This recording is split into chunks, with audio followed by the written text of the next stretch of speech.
Hello everyone and welcome to the first lecture in the course R for Beginners. In this video, I will be introducing you to the course and helping you set up your R development environment. First, let us talk about the course. Okay, so R. You might have heard of R before. What is R? R is a programming language and it is often used for statistical computing and graphical presentation. This is used to analyze and visualize data. R is mostly used for data analysis and related fields. Why should you learn R? This is a very obvious question that most people can have. Like I said, R is used in data analytics, and if you plan to go into data science or computational biology, genetics, or statistics, R is something that you must have in your toolkit. R is also very good for business because of the same reasons, because it is very useful for data analytics. R is open source and free, which means you can start downloading it and playing with it from today itself. And lastly, R is popular and has a very robust visualization library, ggplot2. In fact, many other programming languages base their visualization functions off of R's visualization functions. Now let us talk about the course contents. So first, we will start by talking about the basic R syntax. I will introduce you to simple R commands. Next, we will talk about variables in R. How we can create them, print them, create multiple variables simultaneously, and their naming convention. Next, we talk about the data types present in R. We will see what are the data types that a variable can have, that a value can have in R. Then we move on to individual data types. We first start with talking about numbers in R. Now you'll see that numbers in R are further divided into three types: numeric, integer, and complex. There are three types, but you can convert values between these three easily. Next, we move on to talking about math in R. How you can do simple math in R and use the built-in mathematical functions. Because like I said, data analytics is something that R is used for, and data analytics is not complete without mathematics. Next, we move on to the other data type, strings. We will discuss what are string literals, how we can assign a string value to a variable, and so on. Okay, then we move on to talking about booleans in R. Booleans are logical values, either true or false, but it's not so simple. You'll see when we get to this. Okay, now that we have discussed the data types, then we move on to talking about operators in R. We will talk about the arithmetic operators and assignment operators in R. Okay, then we will go on to talking about conditions in R. How you can use if statements, if else statements, nested if statements, and how you can create the conditions for these if statements.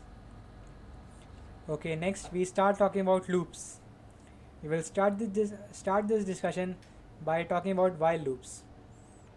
We will talk about while loops in R and the break and next keywords. Then we move on to talking about for loops in R, how they are different from while loops, and again we talk about the break and next keywords and how they play a role in for loops.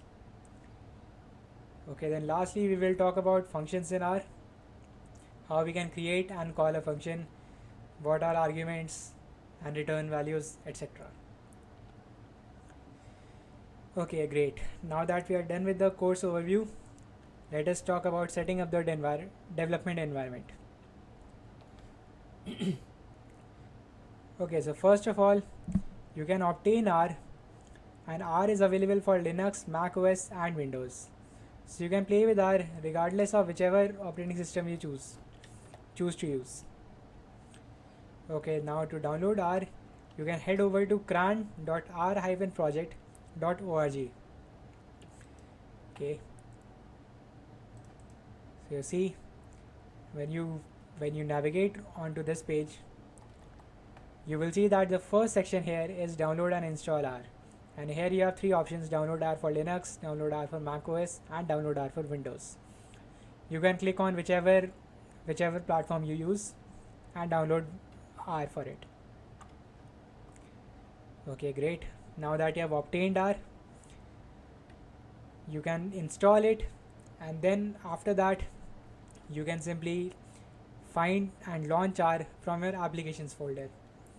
If you are using Ubuntu, you can find your applications folder by pressing the Windows key and A key together. And similarly, if you are using Windows, you can go over to the start menu and type R. Click the search, type R. Great. R is a command line driven program, and the user can enter commands at the command prompt, which is an arrow key by default. Now much like Python, each command is executed one line at a time. Great. Now let's talk about the workspace, what it is and how you can use it. So the workspace is your current R working environment, and it includes any user defined objects. Now these objects can be any of these, either a vector, a matrix, a data frame, list, or a function. And when you end your R session, you get an option to save your workspace. Now if you do this, if you save your workspace, then when you reload your R session the next time around, you will see that the workspace is initialized with the values that you had in your previous session. Great. So now we talked about R and how it's a command line program. The R console. You can also use RStudio, which is the most popular R graphical user interface code editor. It is very popular, and most of the people who use R use RStudio to write that code. Now much like RStudio is also available for Windows, Mac OS and Linux. So your platforms will not be an obstacle in your pursuit. And if you head over to this website rstudio.org, you will see that there are many options here. And if you click on the button try RStudio Team for free, you can go ahead and download RStudio. Great. So now that was all I had regarding the course and the development environment. Now I'll just tell you a little bit about myself. My name is Vaibhav Shresh and I'll be the instructor for this course. I am a graduate from BITS Pilani University, India, and right now I am a machine learning engineer at Drishti Technologies in Bangalore. Okay, so I have had previous experience with R, using R, and I can vouch for its usefulness. Okay, so that was all I had to say, and I hope to see you in the series. Okay, and feel free to leave your comments and suggestions in the comment section below, and I will see you in the next video. Bye.